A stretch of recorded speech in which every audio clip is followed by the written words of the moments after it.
Welcome to the C-Suite. Thanks for joining us for another episode. This week, we're talking about influence without overselling. In leadership, trust isn't a given. You don't inherit trust with a title, you earn it in small moments, and you can lose it in one careless one. Let's talk about what happens when you're caught off guard and your credibility is on the line, and what it really costs to be liked versus respected. In a law firm environment where relationships drive everything, how do you build trust with IT teams, attorneys, and senior leadership without overplaying your hand? I love this question. I think that the like honest baseline answer is you build trust the same way you would in any organization, right?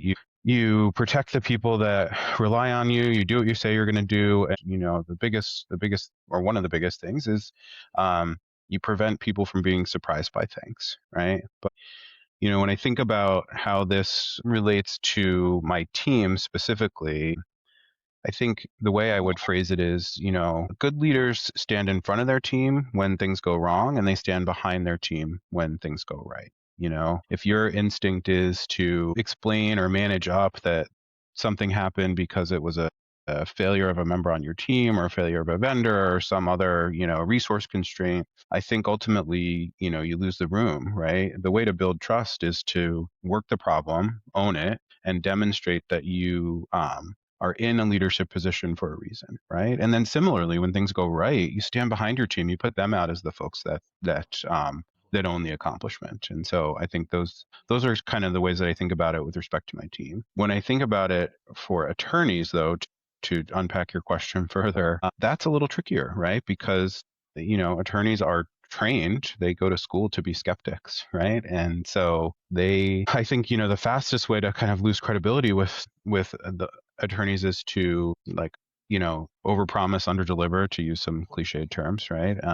And this one took me a minute to learn, I will be honest, but showing up with a solution before you really understand the problem, right? I think that the most effective way to earn the trust of these highly skeptical folks is to sit with them, to ask really good questions, to understand exactly what's going on, and then maybe you have a solution, or if you don't, to be honest about that, and then take the opportunity to build it and come back with what you want or think that solution should be.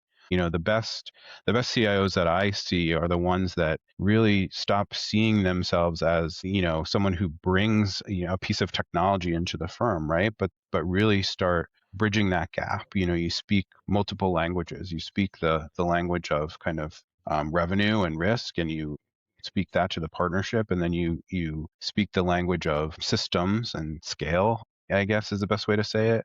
And so you're not talking to people to explain the technical details of something, right? You're there to explain how it benefits the firm, how it benefits client service, how it could potentially drive revenue, and you speak to folks in the way that they understand, right? And I think that's a great way to build and foster trust with that attorney population. And I think, the last part of your question, as far as kind of how do you avoid overplaying your hand? Well, I think that's tough sometimes for CIOs in particular inside of law firms.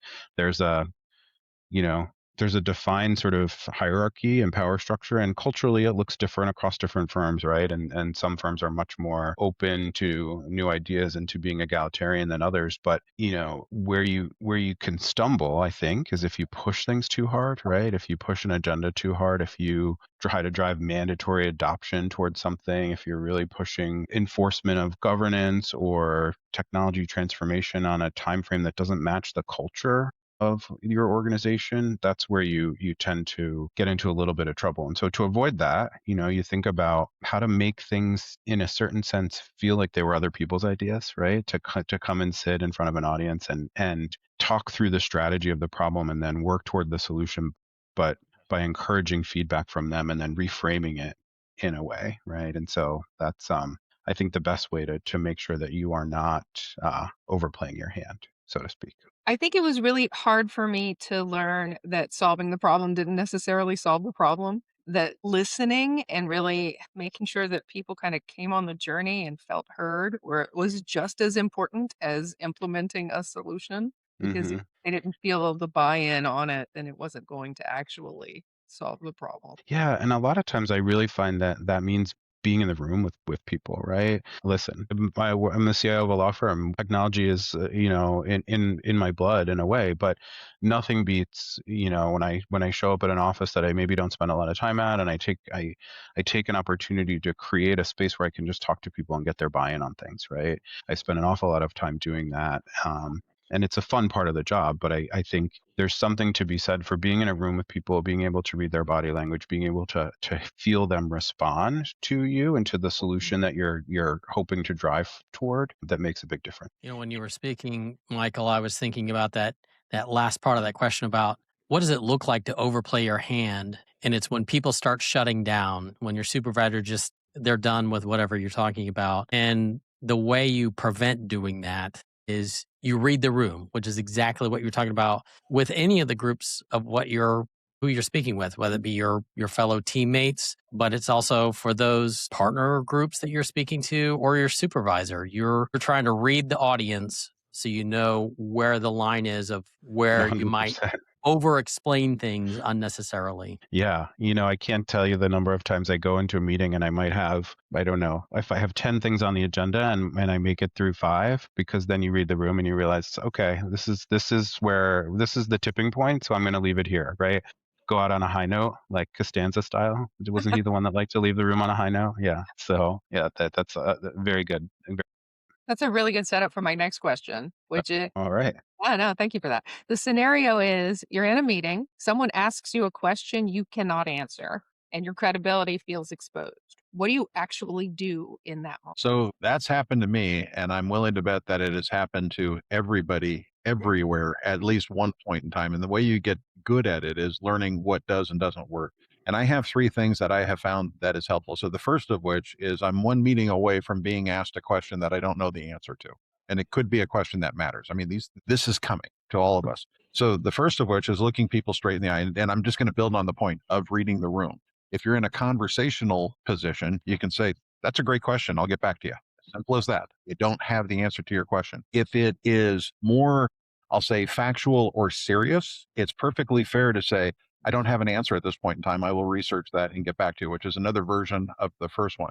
And then the third of which I have found is I'm unable to answer that right now. The best I can offer is an opinion. Would you like it? And you in all three, you have to leave the room at some point in time, get information, or somebody's got to, answer the question via, like a text or something like that. I mean, you go get the answer and then you come back to the people. Ideally, as Michael said, in person, but if not, in a succinct email or in the conversation form that you're putting, and you state the question and you state the answer. You give it any context, like this can work if the following things happen, or this can work after this is done, that type of thing.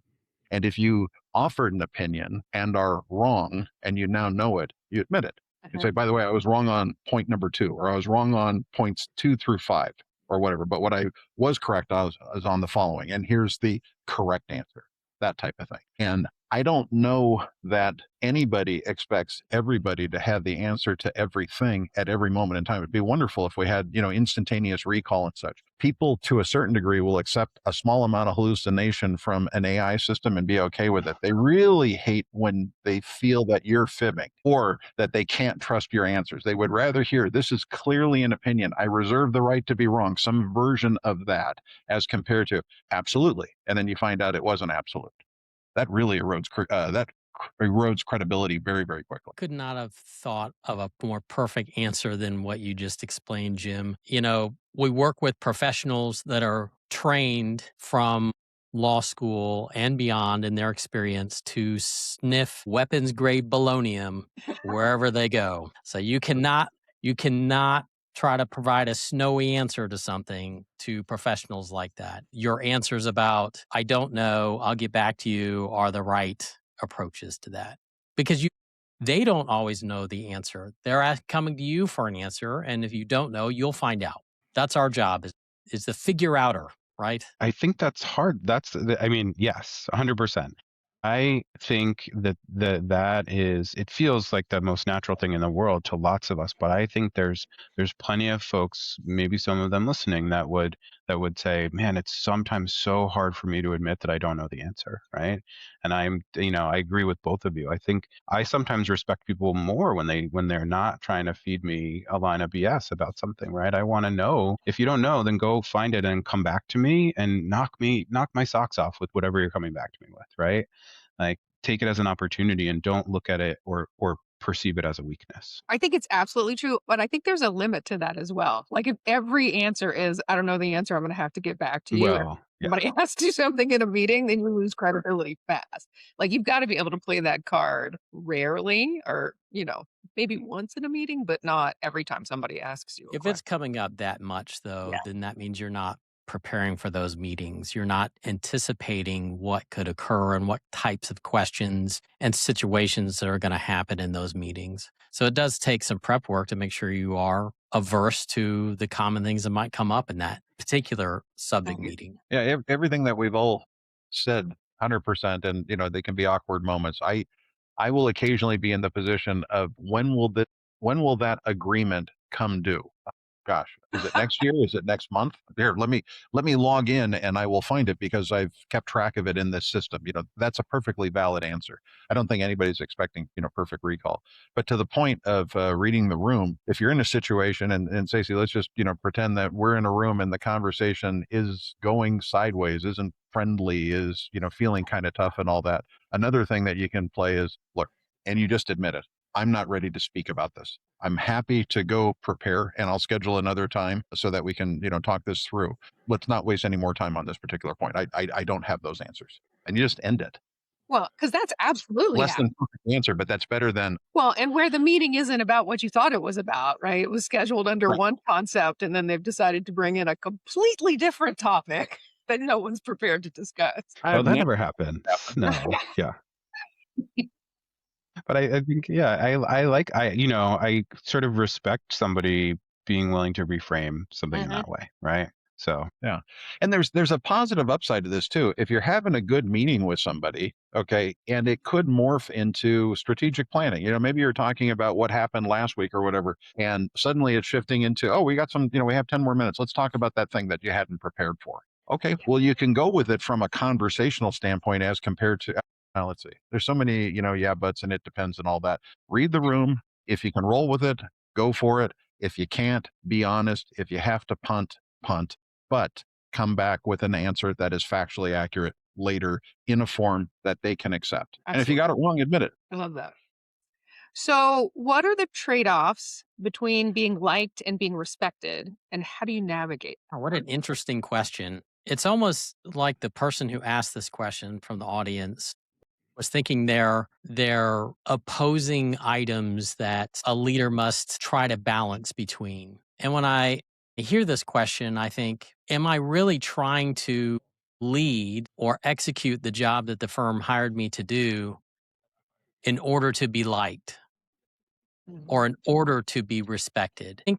I think about it a little bit differently where being liked, being respected, those might be byproducts, which can be very valuable and important byproducts to your mission. The mission is I'm there to execute the firm's organizational vision. My style plays into maybe the byproduct levels of liked and respected. So I try to adhere to like the Greenleaf model of servant leadership. I like that model. It works very well. And while I'm here to serve the firm's mission of executing their vision of leveraging technology to enhance the practice of law, I also have a secondary critical mission of serving the people, serving my customers, making sure that the firm has what it needs to deliver quality service to clients, but also to my staff that I'm responsible for, and I'm responsible to. I think the byproduct of doing a really good job of the mission for the firm and to the people, you will become liked at the level where people like working with you. I'm not going to ever measure am I buddy buddy friends with people. I think that may be from my military days where there was really little fraternization between leadership groups because you have to make sure your mission to the firm is first, but also you're there to take care of them, give them what they need to do their jobs, and have challenging discussions when they need to be had. And if you're best friends with people and maybe you've worked with family members, it can be very difficult to have those discussions and keep that high level of leadership toward the ultimate goal of the mission to the firm. As far as respected, I think you earn respect just like you earn trust. You earn it through deliverables, the outcomes that you produce, and the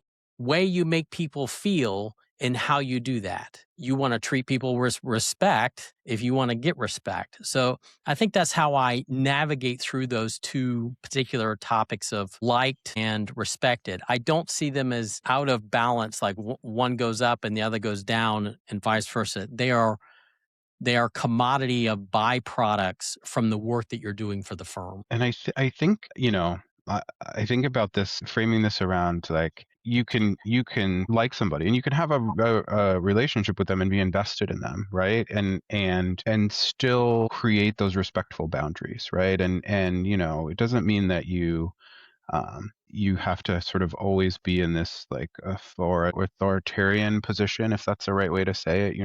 I think that you can allow yourself to be invested in people. We spend more time in some cases with our colleagues than we do with our family, right? And so understanding what's happening with them outside the office to a certain extent to be able to demonstrate your commitment to them also is really helpful. And I think these things sort of play off of each other, right? And so one leads to the other, right? And but to your point, there is a line, and because you do at some, you will at some point have to have a hard conversation with folks, right? It's a bit of an inevitability. So I agree with everything that was shared. Another angle that we can bring to this conversation is, as a leader, you have a limited amount of yeses available because not every question or request can be a yes. There may not be enough budget. There may be too many things that are going on now. Something else may be a higher priority. This might be a higher priority than what you're presently working on. You've got those things. And I would agree that it's difficult, if not impossible, to be liked by everybody. There's a difference between being disliked and respected. And, totally get that. But as you get more and more, and this is just something you have to accept, as you get more and more responsibility, you'll be in the unenviable position of disappointing somebody fairly often. They're going to get an answer that they don't like. And if I had one little tidbit to help, is when you're delivering that news, and let's say it's in person and you can see that somebody's getting frustrated, taking a moment. This has worked for me more times than it has, and saying, hey, by the way, I just want to connect with you on a personal basis. This has nothing to do with you and I as individuals. This is a business problem, and either this is what's better for our entity, or this is the prioritization that has been placed upon us, me, you, that type of thing. And please know, I'm trying to work what we're working on to be in alignment with this. I'm not trying to work against you. And I have found that to be helpful. Other people have told me you don't need to do that. You have to find what you're comfortable with. I would rather the person, hear something like that from me as compared to them assuming that I didn't care about them or their position. yeah, I think that's especially helpful when you either anticipate or are seeing, an emotional response to something, right? And so using that as a way to sort of disarm that and make sure people understand that it's not emotional, it's not personal, to your point, right? So and I like that. I'm going to steal that line about we all have a finite number of yeses we can manage. I think it's a good way to frame it. And the budget's a perfect example, right? Because not everybody gets everything they want, and Right. myself included. So For me, it's Maybe also this, a maybe question this of, will be our year. yeah, right. We're all maybe. all of us need. For me, it's a question of authenticity too. I think that being able to be your authentic self as much as possible in the workspace allows people to kind of understand what to expect from you. We've all had to do things and execute decisions that we didn't like, but being able to go into it as your authentic self and have real conversations with people, I think is important. Okay, if influence is a bank account, what habits consistently deposit into that account so that you have reserves to draw on? Well, you sort of I think you kind of hit on one just now, right? Which is authenticity, right? And transparency kind of go hand in hand, right? And I think when people understand what they can expect from you, maybe this is more for your team than managing upward, right? But if they can expect a level of sort of consistency from you and your management style, and you're authentic and you're transparent and you do what you say you're going to do, those things go a long way to kind of drive that investment in your account. But yeah, I think those are some big ones. I agree. I think deposits also come from consistency, just consistency in your fairness and your follow through. Wow. What really banks up your numbers is that follow through with your customers. I agree. When you're working with your team, well, I guess you're working with people. Here, let's put it really, really high. I don't know that it hurts you in any way to say thank you a lot. When somebody does something, thank them. When they give you an answer, thank them. When they have a question, acknowledge that it's a good question or whatever. No, there's nothing wrong with that. If your firm has an opportunity where on an annual basis there's like here's where there's a celebration, that type of thing, walking around and seeing people and say, hey, thank you, I just wanted to, I appreciate what you did, remembering that they helped with something that past year is material. If you're presenting to partners, and I've done this a time or two, I can remember one time where I was asked to give a formal presentation in front of our highest ranking committee, and at the end of it I said, I just want to thank you for the time that you've given me to present to you. And please know I appreciate the time that you're putting into all the other things that are on this agenda. And it doesn't hurt. It's genuine. It's sincere. If you are somebody who doesn't thank people and then you suddenly want something, you're drawing from an account that may be overdrawn. I agree. I do think that we don't necessarily appreciate the power of us saying thank you, particularly to our teams, because we, do their annual reviews. We see them, but building that, I think that's really important, Jim. Thank you again. Yeah, and creating opportunities to be recognized too, right? So yes, demonstrating that appreciation, but also even just creating opportunities for people to be recognized as subject matter experts in whatever they might be doing, right? I often employ a tool where by default, when you join, if I join a project call or something, right, because I don't sit on all of them, but sometimes I'll join because I want to be, a little closer to the details or get an update. And, by default, what happens is people start to defer to you when you join the call, right? And so pivoting that back around and recognizing that, hey, listen, I joined the call just because I want an update, and that's really my function here. But, Stacey is the subject matter expert on this, or Skip is running this project, right? And empowering people to take on those roles, I also think, could go a long way towards increasing that account balance, at least with your team, right? And then, it's a tool that I like to use. Okay. So that's our episode. Many thanks to our panelists for sharing their expenses. We'll be back next time. Thank you for joining us for So You Want to Join the C-Suite, where we go behind the title and inside the realities of law firm leadership.